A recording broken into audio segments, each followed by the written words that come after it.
If I were Twitter, I would be all over it, right? I mean, here you have the next president of the United States that is using my platform to communicate directly with its audience, bypassing the media, bypassing everybody. Right. It's a major. How do you opportunity. monetize it? How does that suddenly flow to the bottom line? You have to embrace the fact that you are a technology-born company that has now become a major media platform, and you have to run it as a media company.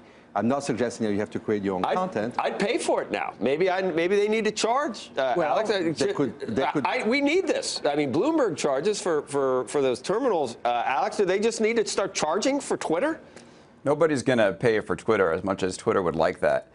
One of the things that you see when Trump tweets is that every news organization, since all their reporters live on Twitter, they quickly jump on it, aggregate the tweet, write their own story with a little bit of context, and immediately provide more value than what Twitter can deliver on its own just with Donald Trump's tweet.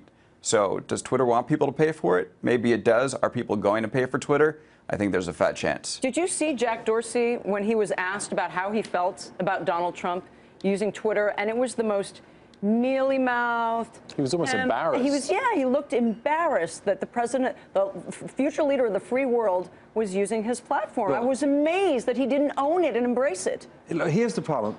If you're an executive in Silicon Valley, if you're a founder of a major technology company, you don't want to be in the media business. You want to be in the technology business. So you're not embracing. It happened to Yahoo. I know because I was there for many years on the board. Right. When Yahoo became a media company, they could not embrace it and they fell. And the same thing is happening to Twitter. Very likely, at some point, something could be happening with Facebook, like what's happening with fake news. They just don't want to embrace the fact that they've become a media platform, and they have to run it. Well, they won't get as high a multiple, right? Well, but you have to face reality. The street would like Twitter to compete with Facebook. It's not in the same category. It's not the same social network.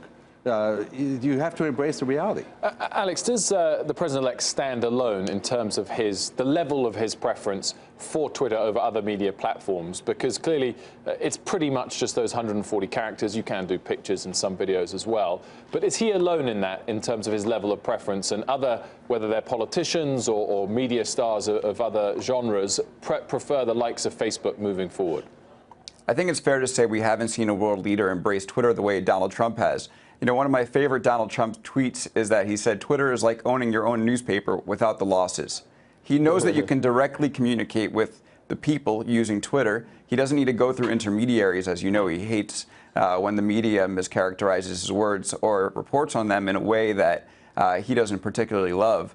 So what better way to communicate directly to the people than putting it on a platform where your tweets are what they are and they can move incredibly fast thanks to Twitter's retweet function. So it's hopeless. I mean, hopeless. I think that, you know, we're going to see some really interesting, you know, it's going to be a new world in terms of the way that our the president. How are they going to make money? How are they going to finally make some money? They're not going to make the money. This is what Donald Trump is doing is not fundamentally different from the promise that Twitter has delivered on since its inception 10 years ago. What Twitter does is it allows you to watch the news as it unfolds in real time. So if people didn't really feel drawn to that promise over the past 10 years, which is how old Twitter is, Donald Trump tweeting is doing the same thing, and it's not going to change the game for them.